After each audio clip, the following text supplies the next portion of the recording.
Je vais vous expliquer quelque chose d'extraordinaire. En hébreu, le mot noir se dit kushi. Alors bien sûr, vous ne connaissez pas l'hébreu, mais faites-moi confiance. Le mot kushi s'écrit en hébreu kaf vav shin yud. Kaf vav, vous savez qu'en hébreu, chaque lettre a une valeur numérique. Ce qui nous permet de pouvoir faire des correspondances entre des mots différents s'ils ont la même valeur numérique. C'est un des génies de l'hébreu, de pouvoir expliquer le sens d'un mot par rapport à un autre mot qui a la même valeur numérique. Alors, les deux premières lettres du mot kushi, qui veut dire noir en hébreu, c'est kaf vav, qui a pour valeur numérique 26. 26 est la valeur numérique du nom de Dieu. Le nom de Dieu tel qu'il ne se prononce pas, parce qu'on attend la délivrance pour le prononcer véritablement, c'est un Yud, un Vav, un Yud, un He, un Vav et un He. Et ce nom de Dieu qui figure dans toute la Torah en hébreu a pour valeur numérique 26.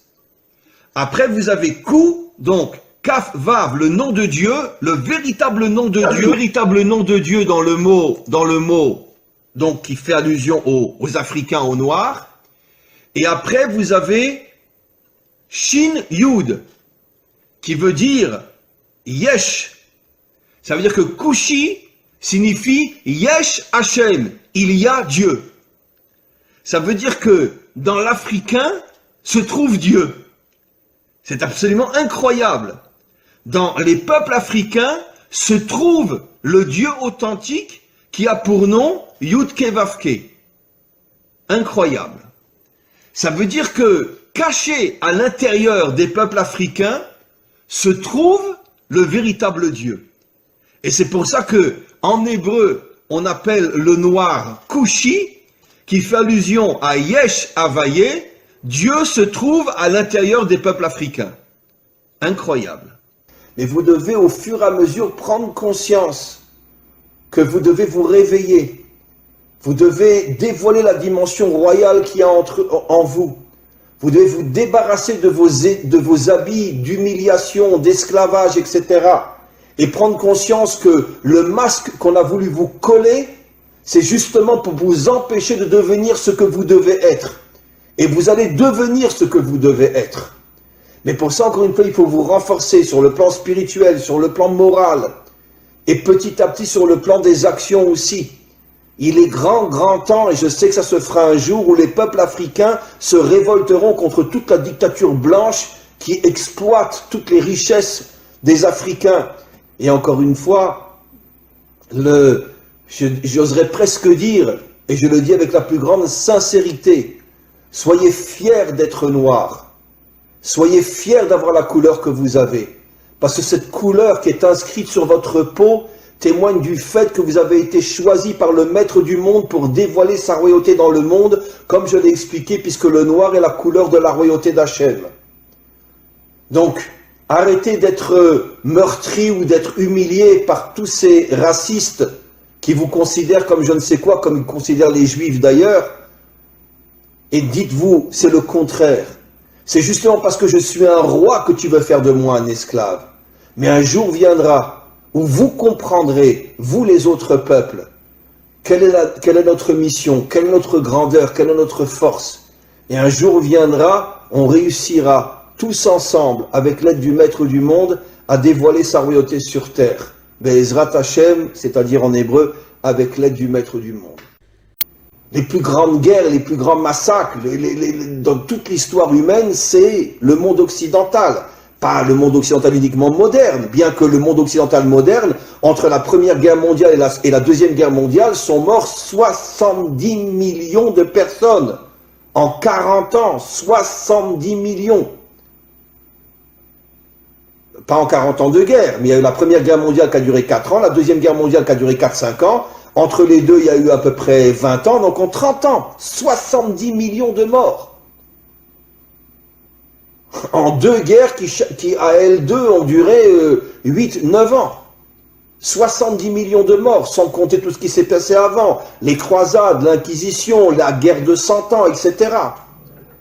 Donc ce sont vraiment des gens qui vivent, comme on l'a vu précisément dans la paracha de la semaine dernière.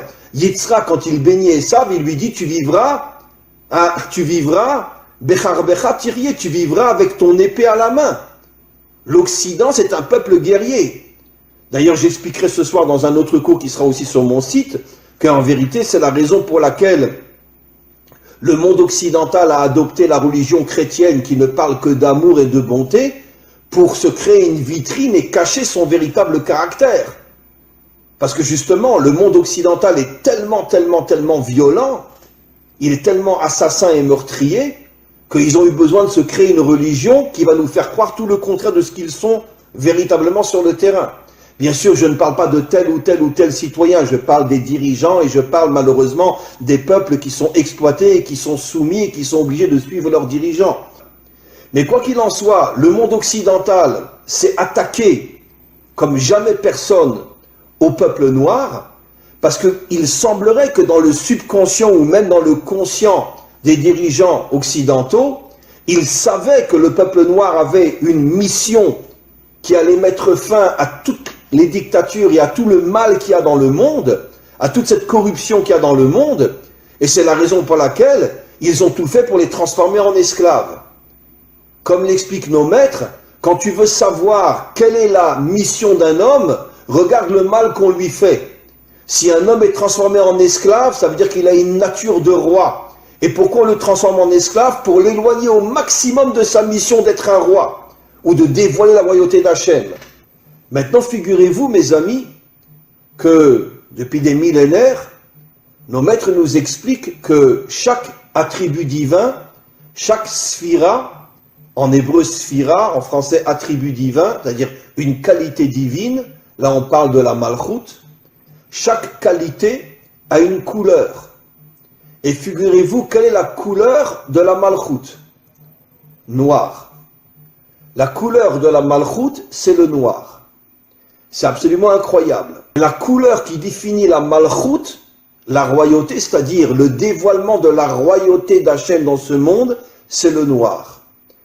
Vous comprenez, mes amis, quel est le lien entre la mission d'Israël et les peuples africains? Comment se fait-il que les peuples africains sont noirs? Comment se fait-il que la première épouse de Moshe était une africaine? Que la préférée de toutes les épouses du roi Salomon était une africaine? Comment se fait-il qu'Israël a reçu pour mission de dévoiler la royauté d'Hachem dans ce monde et qu'il y a sur terre la couleur noire? Et nos maîtres affirment depuis des millénaires que la couleur noire est l'emblème de la royauté d'Hachem. Eh bien, mes amis, vous comprenez quelque chose d'absolument incroyable. Que les peuples noirs, eux aussi, comme Israël, sont en première ligne du dévoilement futur d'Hachem en tant que dirigeant de ce monde. Mi chamocha ba'elim Hachem, qui est aussi grand que toi, Dieu du monde? C'est lui qui a dit ce verset-là. C'est-à-dire, c'est lui qui a reconnu la grandeur de Dieu. Et nos maîtres nous disent que cela fait allusion à la délivrance finale, où toutes les nations reviendront vers Dieu et diront « Qui est puissant comme toi, maître du monde ?» Mais moi, ce que je rajoute, c'est qui a dit ça? Qui est le modèle de la délivrance finale au niveau des nations? C'est Pharaon. Et nos maîtres nous disent Pharaon était un Africain, un Noir. Ça veut dire que la Torah nous révèle il y a des millénaires que le modèle, que le phare du retour des nations à Dieu, le Dieu authentique, ce sera un Africain ou les Africains et non les Blancs, non les Occidentaux. Après, tout le monde suivra, les Asiatiques, les Occidentaux, tout le monde suivra. Mais c'est Pharaon qui a dit « Qui est comme toi, Dieu, créateur du monde ?»